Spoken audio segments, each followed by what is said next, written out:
This is At Risk Radio.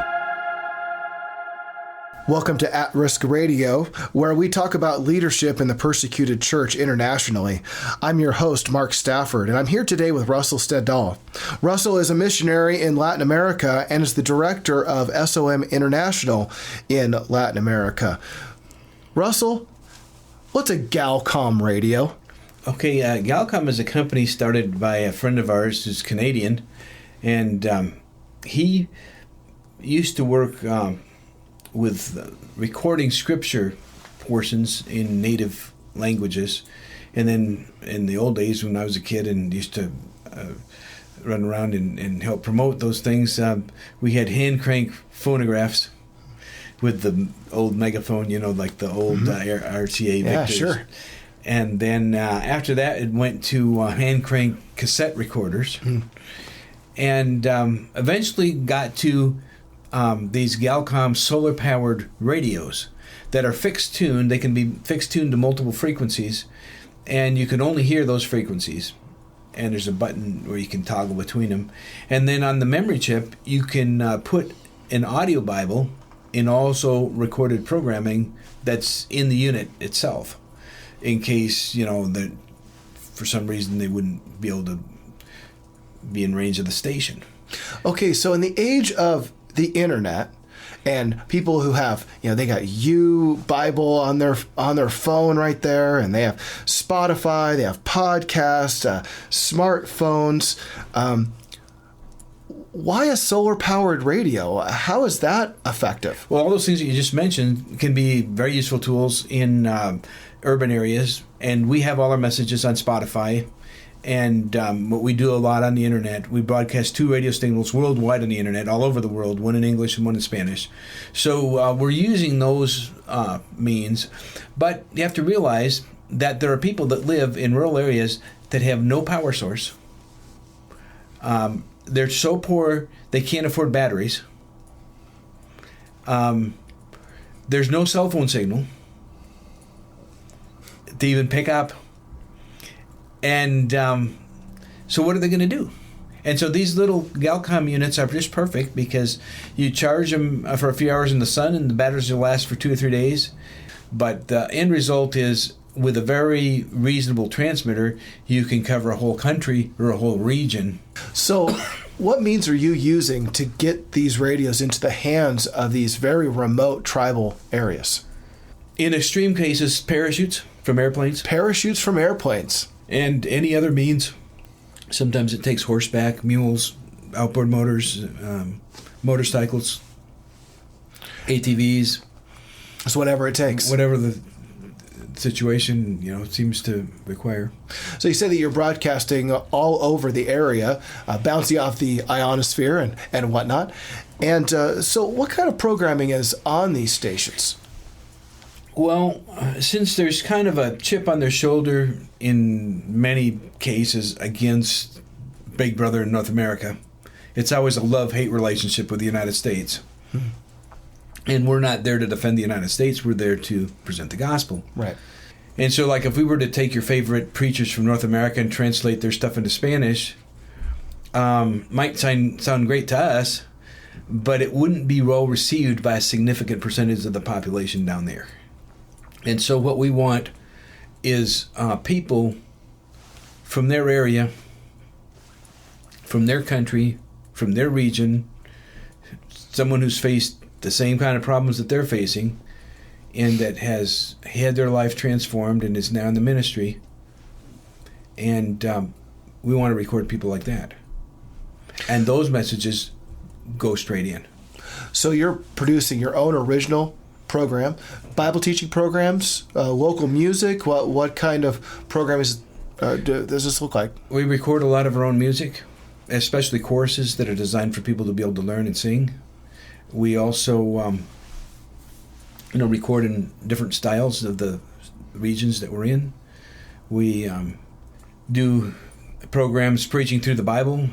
We also have programs on the family, on marriage. Another interesting set of programs we have are called Lessons from History, Lessons from Church History, Lessons from World History, Lessons from National History. But quickly, when people get a Galcom radio and they begin listening to the Bible, they begin listening to this Christian broadcast, what's the impact that has on a person? Well, it can make a huge impact. One time, a family saw a parachute coming down. They didn't see the airplane. The airplane the parachute had been dropped from a very high altitude. It took a long time to get to the ground. But they saw it as it was coming down, so the whole family took off work the next day and headed down until they found that parachute. And the parachute had a Galcom radio, and it had a Bible, and it had 2 or 3 books. And that family got totally converted over that. And so did a lot of the neighbors. A whole really? church came out of that one radio. That one radio and a couple of books out of a parachute. That's an incredible story, Russell. And so when we get back from our break, we'll talk more about how you can support missionary aviation, about how we're using aviation throughout the world to reach the gospel and to get Christian literature and Galcom radios and whatnot into places that would be otherwise unreached by the gospel. We'll be back. Can you imagine trying to disciple a church with only one Bible? This is Mark Stafford from At Risk Radio, and our contacts in Venezuela are telling us incredible stories about people coming to know Jesus, all the while pastors are missing Bibles for their people. After receiving a Bible from our ministry, one man said with tears in his eyes, "No one has ever given me such a beautiful gift." At Risk Radio, in our partnership with SOM International, is working to bring 2 million Bibles into Venezuela. For more information about how you can help, go to atriskradio.com. Welcome back to At Risk Radio. I'm in the studio with David Witt. David Witt is the CEO of SOM International. Now, David, without available technology, leaders in the church at risk are having to get pretty creative. So talk about what you've seen out there. Yeah, I think Russell just exemplified creative access, because in many areas, one is just the geography. I mean, there's some places that don't even have roads to get into some of these villages. Some of these areas, of course, where Russell's working, we have the cartel issues, we have militias that are uprising against the government, we have the specific persecution. And so when you're in those situations, we and leaders, we together, we have to seek God's wisdom for what is the key, because God knows the keys of the heart and of the culture and all those layers going on, the language. And so what God did in years past is God planted the seed for radio broadcast, because Russell was held captive for 5 months. And he saw, again, Colombia in the Pacific past was the highest country in the world for martyring Christians and pastors and leaders, killing them, persecuting them. And so it just was very dangerous for Christians to go in and hand out Bibles, preach the gospel. They just couldn't do it. And so Russell and another brother named Ray Rising actually was taken two years captive by the guerrillas in Colombia in the past. And they began to talk, and the Lord just inspired them that the best means of reaching the guerrillas, reaching their enemies, and all those people that they controlled was radio.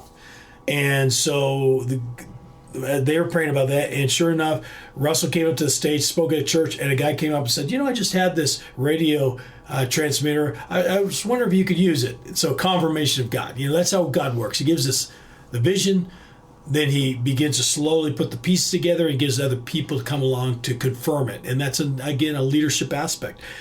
And so then he brought it back, and he's on the pole, and he's putting up this antenna. And as he's putting up antenna, this Colombian's riding his bicycle by and says, "Hey, is that a radio antenna?" And Russell says, "Yeah." He says, "Oh, you put up a radio?" "Yeah." He says, "Do you have a license for that?" "No." "Do you need one?" And so the guy said he was from the school union, from teachers, and they had a radio permit, but they didn't have a radio program. And they had to get a radio station up by a certain date or they'd lose the license. He said, "How about we work together, collaborate, and we can use your equipment, and you could do your program for 12 hours, we could do our program for 12 hours. And so that's how the first radio station started down there. Now, even on that story, it's funny, the union, which was pretty anti-Christian in many ways, actually, or certainly not Christian, they could never get together and unify in their message. So Russell ended up with 24 hours of programming by default. And so that's the seed that started this creative access. And then, as you know, as a leader, we're to assess people's needs and what the problems are. And Russell saw in many of these areas, as he talked about, they don't have radios. They can't get batteries. They don't have electricity. So then Galcomp came along and partnered there. And so God brings together different resources to collaborate together even more and to increase God's work. And so Galcom came up with a fixed channel radio. So it's just fixed to our frequency down there. And it's solar powered, so it recharges. We found these radios will usually work between 10 and 15 years. They're really durable. They're actually manufactured in Israel. And so that then we started distributing those. And so that just started increasing the radio work. And then it also addresses the other problem that we see globally, especially in developing nations and unreached areas, is that high illiteracy. And in many of these areas, even if we get them a Bible, they can't read it. And when we look at Jesus, how did Jesus most communicate the gospel? Did he pass out the Torah? No, he told stories, and he ministered to people, and he touched lives. Yeah, so exactly, Mark. So we see that's even the pattern in Scripture of storytelling, of audio communication, and the radio is just a great tool. And so that's been a huge tool for the gospel in impacting the culture down there in South America in those unreached and restricted areas. I love the story that he told about how he dropped a parachute with a radio in it, and a couple of books and a Bible, and a local person took that, not only read it and listened to the radio, but then shared it with all their neighbors and became a testimony for the gospel. And that's one really powerful aspect, is when somebody gets changed by the gospel and they begin to tell others, then the gospel really starts to spread. Yeah, and so, Mark, one of the things we do try to do is use technology today as much as possible to leverage these leaders we're working with around the world, who are clean-hearted, who are doing effective work, but many times they lack the tools. They're willing to pay the price, but they lack the tools. And so as the American church, we could come in partnership and true friendship and love, and then as we collaborate together, as we assess and evaluate what the problems are in these areas, we've been able to sharpen one another and come up with better tools and more effective ways. So have you read some of Russell's books? Oh, man, yeah, I love Russell's books. He's truly brilliant. He humbles me. He puts out books faster than I can read them, so that's the problem. So I'm a few books behind. But every book that I found of Russell, I always find jewels of just inspiration of things. Wow, I can live by that, and I'm gonna repeat that one, right?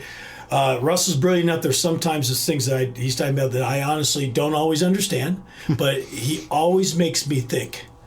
And Russell and I have had many great discussions, and he's helped me grow deeper in my faith. And I would love for people to get a hold of his books, because I think once you start hanging out with people like that, and one way to hang out with people is read their books, you begin to think that way and think like a leader and see God in a broader perspective, and really begin to have that creative mind of using the resources God has used us even to begin to impact the community that's right around us. Now, you were telling a story about how he was held captive and about how he then discovered the need for radios, and then he went on to build these radio stations, starting out with this one, and then obviously it went on to many, many others. Are some of his books addressing those particular things? Yeah, Rescue the Captors 2 would be a great book if people want to hear the rest of the story, many more faith-building and miraculous events that happened to build up this whole radio ministry. And you could go on our website. You could access that through At Risk Radio or Spirit of Martyrdom, and you can go on our store. And again, everything we do is by faith. Donation only. We don't put any price on our books, because we want to get books in the people's hands to inspire them to faith, hope, and love, and then for people to pray and seek the Lord of what is their part. How can they contribute? How can they be a leader in impacting these areas of the world?